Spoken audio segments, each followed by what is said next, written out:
ओम शांति। 19 अक्टूबर 2024 के ईश्वरीय महावाक्य। पहले सुनते हैं मुरली के मुख्य पॉइंट्स। बाबा ने कहा, तुम हो रूहानी बाप की रूहानी सेना। तुम ही गुप्त वॉरियर्स और गुप्त महावीर हो। अब रूहानी बाप के साथ योग लगाकर तुम्हें रावण पर जीत पाने का पुरुषार्थ करना है। काम पर जीत पाने से ही तुम 21 जन्मों के लिए जगत जीत बनेंगे। तो बच्चों को बड़ी खुशी से इन विकारों को छोड़ देना चाहिए। विष पीते पीते वैकुंठ में नहीं जा सकते। फिर बाबा ने कहा, भले घर में रहते हो तो भी पहले यह पक्का करो कि हम आत्मा हैं, देह नहीं। सिर्फ देह अभिमान छोड़ अपने को आत्मा समझ मुझ बाप को याद करो तो सारे पाप कट जाएंगे। परंतु कई तो ऐसे हैं जिनका 10% भी योग नहीं लगता, इसलिए पाप कटते नहीं। बाप तो कहेंगे, बच्चे याद में रहे गुलगुल बनो, दैवी कुल को कलंक नहीं लगाओ। तुम्हारी रहनी करनी देवताओं मिसल होनी चाहिए। अगर देह अभिमान में आए तो माया की एक ही तोप ऐसी लगेगी जो एकदम गटर में गिर पड़ेंगे। लास्ट में बाबा ने कहा, तुम बच्चों को ड्रामा अनुसार सर्विस तो करनी ही है। कहते भी हैं, फादर शोध सन। जैसे बाप शंख ध्वनि कर तुम्हें समझाते हैं, ऐसे तुम्हें भी सबको बताना है कि अब बेहद के बाप को पहचानो और राजाई को याद करो। इस दुनिया को भूल जाओ। अब सुनते हैं महावाक्यों को विस्तार से।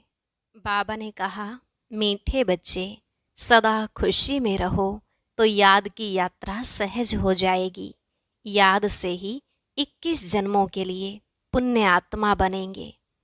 प्रश्न, तुम्हारे सबसे अच्छे सर्वेंट व गुलाम कौन हैं? उत्तर, नेचुरल कैलेमिटीज व साइंस की इन्वेंशन, जिससे सारे विश्व का किचड़ा साफ होता है। यह तुम्हारे सबसे अच्छे सर्वेंट व गुलाम हैं जो सफाई में मददगार बनते हैं। सारी प्रकृति तुम्हारे अधिकार में रहती है। ओम शांति। मीठे मीठे रूहानी बच्चे क्या कर रहे हैं? युद्ध के मैदान में खड़े हैं। खड़े तो नहीं, तुम तो बैठे हो ना। तुम्हारी सेना कैसी अच्छी है। इनको कहा जाता है रूहानी बाप की रूहानी सेना। रूहानी बाप के साथ योग लगाकर रावण पर जीत पाने का कितना सहज पुरुषार्थ कराते हैं। तुमको कहा जाता है गुप्त वॉरियर्स, गुप्त महावीर। 5 विकारों पर तुम विजय पाते हो। उसमें भी पहले है देह अभिमान। बाप विश्व पर जीत पाने व विश्व में शांति स्थापन करने के लिए कितनी सहज युक्ति बताते हैं। तुम बच्चों बिगर और कोई नहीं जानते। तुम विश्व में शांति का राज्य स्थापन कर रहे हो। वहाँ अशांति, दुख, रोग का नाम निशान नहीं होता। यह पढ़ाई तुमको नई दुनिया का मालिक बनाती है। बाप कहते हैं, मीठे मीठे बच्चों, काम पर जीत पाने से तुम 21 जन्मों के लिए जगत जीत बनते हो। यह तो बहुत सहज है। तुम हो शिव बाबा की रूहानी सेना। राम की बात नहीं, कृष्ण की भी बात नहीं है। राम कहा जाता है परम पिता परमात्मा को। बाकी वह जो राम की सेना आदि दिखाते हैं वह सब है रॉन्ग। गाया भी जाता है, ज्ञान सूर्य प्रगटा, अज्ञान अंधेर विनाश। कलयुग घोर अंधियारा है। कितना लड़ाई झगड़ा मारा मारी है। सतयुग में यह होती नहीं। तुम अपना राज्य देखो कैसे स्थापन करते हो। कोई भी हाथ पांव इसमें नहीं चलाते हो। इसमें देह का भान तोड़ना है। घर में रहते हो तो भी पहले यह याद करो, हम आत्मा हैं, देह नहीं। तुम आत्माएं ही 84 जन्म भोगती हो। अभी तुम्हारा यह अंतिम जन्म है। पुरानी दुनिया खत्म होनी है। इसको कहा जाता है पुरुषोत्तम संगम युग का लीप युग। चोटी छोटी होती है ना, ब्राह्मणों की चोटी मशहूर है। बाप कितना सहज समझाते हैं। तुम हर 5000 वर्ष के बाद आकर बाप से यह पढ़ते हो, राजाई प्राप्त करने के लिए। एम ऑब्जेक्ट भी सामने है। शिव बाबा से हमको यह बनना है। हाँ बच्चों, क्यों नहीं। सिर्फ देह अभिमान छोड़ अपने को आत्मा समझ मुझ बाप को याद करो तो पाप कट जाएं। तुम जानते हो, इस जन्म में पावन बनने से हम 21 जन्म पुण्य आत्मा बनते हैं। फिर उतराई शुरू होती है। यह भी जानते हो, हमारा ही 84 का चक्र है। सारी दुनिया तो नहीं आएगी, 84 के चक्र वाले और इस धर्म वाले ही आएंगे। सतयुग और त्रेता बाप ही स्थापन करते हैं, जो अब कर रहे हैं। फिर द्वापर कलयुग रावण की स्थापना है। रावण का चित्र भी है ना, ऊपर में गधे का शीश है। विकारी टट्टू बन पड़ते हैं। तुम समझते भी हो हम क्या थे। यह है ही पाप आत्माओं की दुनिया। पाप आत्माओं की दुनिया में करोड़ों मनुष्य हैं। पुण्य आत्माओं की दुनिया में होते हैं 9 लाख शुरू में। तुम अभी सारे विश्व के मालिक बनते हो। यह लक्ष्मी नारायण विश्व के मालिक थे ना। स्वर्ग की बादशाही तो जरूर बाप ही देंगे। बाप कहते हैं, मैं तुमको विश्व की बादशाही देने आया हूँ। अब पावन जरूर बनना पड़े, सो भी यह अंतिम जन्म मृत्यु लोक का पवित्र बनो। इस पुरानी दुनिया का विनाश सामने तैयार है। बॉम्ब शादी सब ऐसे तैयार कर रहे हैं जो वहां घर बैठे खलास कर देंगे। कहते भी हैं, घर बैठे पुरानी दुनिया का विनाश कर देंगे। यह बॉम्ब शादी घर बैठे ऐसे छोड़ेंगे जो सारी दुनिया को खत्म करेंगे। तुम बच्चे घर बैठे योग बल से विश्व के मालिक बन जाते हो। तुम शांति स्थापन कर रहे हो योग बल से। वह साइंस बल से सारी दुनिया खलास कर देंगे। वह तुम्हारे सर्वेंट हैं, तुम्हारी सर्विस कर रहे हैं। पुरानी दुनिया खत्म कर देते हैं। नेचुरल कैलेमिटीज आदि यह सब तुम्हारे गुलाम बनते हैं। सारी प्रकृति तुम्हारी गुलाम बन जाती है।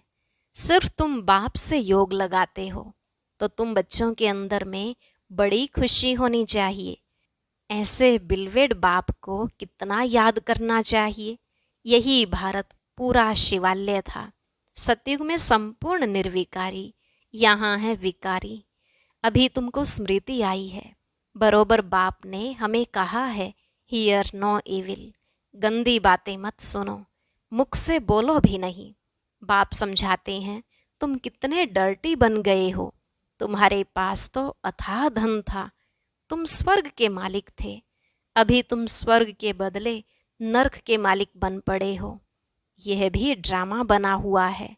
हर 5000 वर्ष बाद तुम बच्चों को हम रोरव नर्क से निकाल स्वर्ग में ले जाता हूँ। रूहानी बच्चे, क्या तुम मेरी बात नहीं मानेंगे? परमात्मा कहते हैं, तुम पवित्र दुनिया का मालिक बनो, तो क्या नहीं बनेंगे? विनाश तो जरूर होगा। इस योग बल से ही तुम्हारे जन्म जन्मांतर के पाप कटेंगे। बाकी जन्म जन्मांतर के पाप कटने में टाइम लगता है। बच्चे शुरू से आए हुए हैं। 10% भी योग नहीं लगता है, इसलिए पाप कटते नहीं हैं। नए नए बच्चे झट योगी बन जाते हैं तो पाप कट जाते हैं और सर्विस करने लग पड़ते हैं। तुम बच्चे समझते हो, अब हमको वापस जाना है। बाप आया हुआ है ले जाने। पाप आत्माएं तो शांति धाम सुख धाम में जा न सके, वह तो रहती हैं दुख धाम में। इसलिए अब बाप कहते हैं, मुझे याद करो तो तुम्हारे पाप भस्म हो जाएं। अरे बच्चे, गुलगुल फूल बन जाओ। दैवी कुल को कलंक नहीं लगाओ। तुम विकारी बनने के कारण कितने दुखी हो गए हो। यह भी ड्रामा का खेल बना हुआ है। पवित्र नहीं बनेंगे तो पवित्र दुनिया स्वर्ग में नहीं आएंगे। भारत स्वर्ग था, कृष्णपुरी में था, अभी नर्कवासी है। तो तुम बच्चों को तो खुशी से विकारों को छोड़ना चाहिए। विष पीना फट से छोड़ना है। विष पीते पीते तुम वैकुंठ में थोड़े ही जा सकेंगे। अभी यह बनने के लिए तुमको पवित्र बनना है। तुम समझा सकते हो, इन्होंने यह राजाई कैसे प्राप्त की है? राजयोग से। यह पढ़ाई है ना, जैसे बैरिस्ट्री योग सर्जन योग होता है। सर्जन से योग तो सर्जन बनेंगे। यह फिर है भगवानुवाच। रथ में कैसे प्रवेश करते हैं? कहते हैं बहुत जन्मों के अंत में मैं इनमें बैठ तुम बच्चों को नॉलेज देता हूँ। जानता हूँ यह विश्व के मालिक पवित्र थे, अब पतित कंगाल बने हैं। फिर पहले नंबर में यह जाएंगे, इसमें ही प्रवेश कर तुम बच्चों को नॉलेज देते हैं।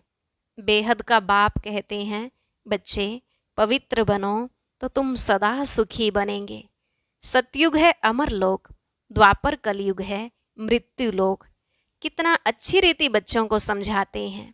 यहाँ देही अभिमानी बनते हैं, फिर देह अभिमान में आकर माया से हार खा लेते हैं। माया की एक ही तोप ऐसी लगती है जो एकदम गटर में गिर पड़ते हैं। बाप कहते हैं यह गटर है, यह कोई सुख थोड़े ही है। स्वर्ग तो फिर क्या, इन देवताओं की रहनी करनी देखो कैसी है। नाम ही है स्वर्ग, तुमको स्वर्ग का मालिक बनाते हैं। फिर भी कहते हैं हम विष जरूर पिएंगे तो स्वर्ग में आ नहीं सकेंगे, सजा भी बहुत खाएंगे। तुम बच्चों की माया से युद्ध है। देह अभिमान में आकर बहुत छीछी काम करते हैं। समझते हैं हमको कोई देखता थोड़े ही है। क्रोध लोभ तो प्राइवेट नहीं होता, काम में प्राइवेसी चलती है। काला मुंह करते हैं। काला मुंह करते करते तुम गोरे से सांवरे बन गए तो सारी दुनिया तुम्हारे पिछाड़ी आ गई। ऐसी पतित दुनिया को बदलना जरूर है।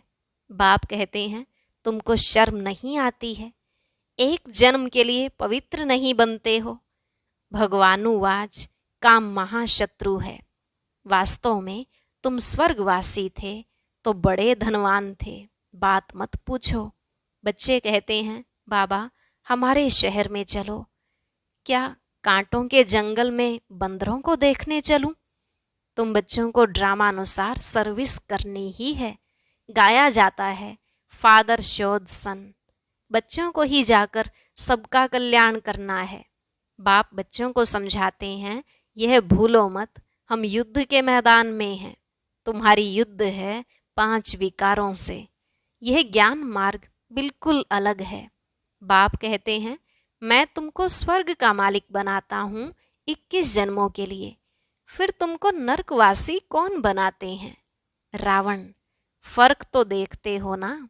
जन्म जन्मांतर तुमने भक्ति मार्ग में गुरु किए, मिला कुछ भी नहीं। इनको कहा जाता है सतगुरु। सिख लोग कहते हैं ना सतगुरु अकाल मूर्त। उनको कभी कोई काल खाता नहीं। वह सतगुरु तो कालों का काल है। बाप कहते हैं मैं तुम सब बच्चों को काल के पंजे से छुड़ाने आया हूँ। सतयुग में फिर काल आता ही नहीं है। उनको अमरलोक कहा जाता है। अभी तुम श्रीमत पर अमरलोक सतयुग के मालिक बन रहे हो। तुम्हारी लड़ाई देखो कैसी है। सारी दुनिया एक दो में लड़ती झगड़ती रहती है। तुम्हारी फिर है रावण 5 विकारों के साथ युद्ध, उन पर जीत पाते हो। यह है अंतिम जन्म। बाप कहते हैं मैं गरीब निवाज हूँ। यहाँ आते ही गरीब हैं। साहूकारों की तो तकदीर में ही नहीं है। धन के नशे में ही मगरूर रहते हैं। यह सब खत्म हो जाने वाला है, बाकी थोड़ा समय है। ड्रामा का प्लान है ना। यह इतने बॉम्ब शादी बनाए हैं, वह काम में जरूर लाने हैं। पहले तो लड़ाई बाणों से, तलवारों से, बंदूकों आदि से चलती थी। अभी तो बॉम्ब्स ऐसी चीज निकली है जो घर बैठे ही खलास कर देंगे। यह चीजें कोई रखने के लिए थोड़ी ही बनाई हैं, कहाँ तक रखेंगे। बाप आए हैं तो विनाश भी जरूर होना है। ड्रामा का चक्र फिरता रहता है। तुम्हारी राजाई जरूर स्थापन होनी है। यह लक्ष्मी नारायण कभी लड़ाई नहीं करते हैं। भल शास्त्रों में दिखाया है असुरों और देवताओं की लड़ाई हुई, परंतु वह सतयुग के, वह असुर कलयुग के। दोनों मिलेंगे कैसे जो लड़ाई होगी? अभी तुम समझते हो हम 5 विकारों से युद्ध कर रहे हैं। इन पर जीत पाकर संपूर्ण निर्विकारी दुनिया के मालिक बन जाएंगे। उठते बैठते बाप को याद करना है, दैवी गुण धारण करने हैं। यह बना बनाया ड्रामा है, कोई कोई के नसीब में ही नहीं है। योग बल हो तभी विकर्म विनाश हो, संपूर्ण बने तब तो संपूर्ण दुनिया में आ सकें। बाप भी शंख ध्वनि करते रहते हैं। उन्होंने फिर भक्ति मार्ग में शंख व तुतारी आदि बैठ बनाई है। बाप तो इस मुख द्वारा समझाते हैं। यह पढ़ाई है राजयोग की, बहुत सहज पढ़ाई है। बाप को याद करो और राजाई को याद करो। बेहद के बाप को पहचानो और राजाई लो। इस दुनिया को भूल जाओ, तुम बेहद के सन्यासी हो। जानते हो पुरानी दुनिया सारी खत्म होनी है। इन लक्ष्मी नारायण के राज्य में सिर्फ भारत ही था। अच्छा, मीठे मीठे सिकिलधे बच्चों प्रति माता पिता बाप दादा का याद प्यार और गुड मॉर्निंग। रूहानी बाप की रूहानी बच्चों को नमस्ते। रूहानी बच्चों की रूहानी बाप दादा को नमस्ते नमस्ते, गुड मॉर्निंग, शुक्रिया बाबा, शुक्रिया। धारणा के लिए मुख्य सार। पहला पॉइंट, अपने दैवी कुल को कलंक नहीं लगाना है, गुलगुल बनना है। अनेक आत्माओं के कल्याण की सर्विस कर बाप का शो करना है। दूसरा, संपूर्ण निर्विकारी बनने के लिए गंदी बातें न तो सुननी है न मुख से बोलनी है।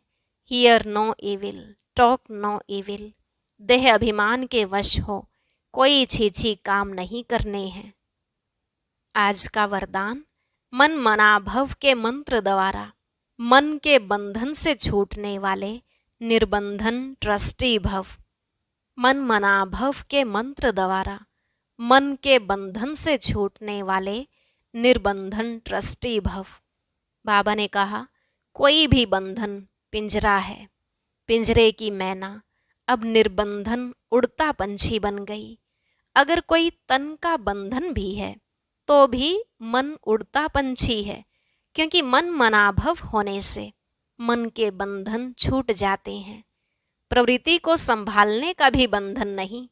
ट्रस्टी होकर संभालने वाले सदा निर्बंधन रहते हैं। गृहस्थी माना बोझ, बोझ वाला कभी उड़ नहीं सकता, लेकिन ट्रस्टी हैं तो निर्बंधन है और उड़ती कला से सेकंड में स्वीट होम पहुंच सकते हैं। स्लोगन, उदासी को अपनी दासी बना दो, उसे चेहरे पर आने न दो। उदासी को अपनी दासी बना दो, उसे चेहरे पर आने न दो। ओम शांति। अब सुनते हैं आज की अव्यक्त मुरली। इसके लिए ऊपर दिए गए बॉक्स पर क्लिक करें।